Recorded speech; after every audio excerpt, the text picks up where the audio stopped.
I would like to address the question, is boxing racist? It is understood that people will align with others that share the same race and culture. I believe that is a natural instinct. So, when it comes to the sport of boxing, it can also be perceived as racist.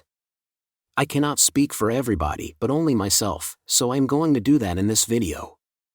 I will be posting soon. Please feel free to leave a comment. I am working on dropping a video on this subject, but I also thought about doing on a live stream so we could make it more of an interactive discussion. First thing I should mention is that I am Spanish, Italian, Filipino and English, a mix that can only be made in America, I would assume. My last name is Lopez and I have a dark complexion, so living in an area that was predominantly Mexican American, I grew up identifying as such.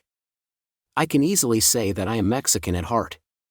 My thoughts on this subject are probably more educated than most because of our experience with a black trainer ever since I was 11 years old.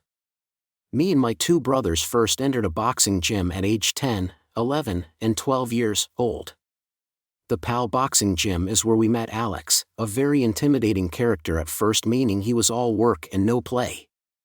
He had just moved from Detroit, Michigan, where he was a prodigy of Emanuel Stewart. Kronk Boxing Gym, that was our first day of many to come with Alex.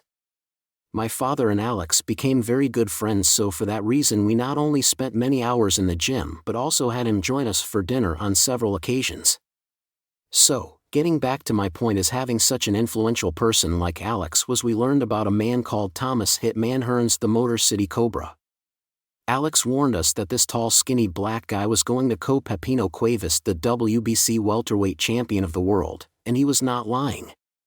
We instantly became Hearns' biggest fans, and that has been the case my whole life. This isn't to try to excuse myself from being racist in any way. I am just setting the stage for some true soul searching, but I will say we love Thomas Hearns, still do. Please stay tuned for the next chapter. If you are watching two fighters, you will naturally favor the one that you can relate with the most. On the other hand, if you happen to know one of them personally, you are more likely to favor him regardless of your differences. One thing is for sure is that I have never rooted against a fighter just because of race. In fact, I have never rooted against my favorite fighters no matter who they were fighting. In some cases, I think people may favor a particular style of fighting rather than the race. For example, when Hagler fought Leonard, you could say that it was a boxer versus a puncher, pressure, fighter. That outcome of that fight can still be argued over who should have won, and no matter how hard you try, the opposing opinion will not alter. There are strong opinions on both sides, and I think it compares well to a match with different races. I also know for a fact that no matter what race you are, you will still be a fan of at least one or maybe many fighters of another race, because at the end of the day we are all just fans of boxing, the sweet science or the slugfest.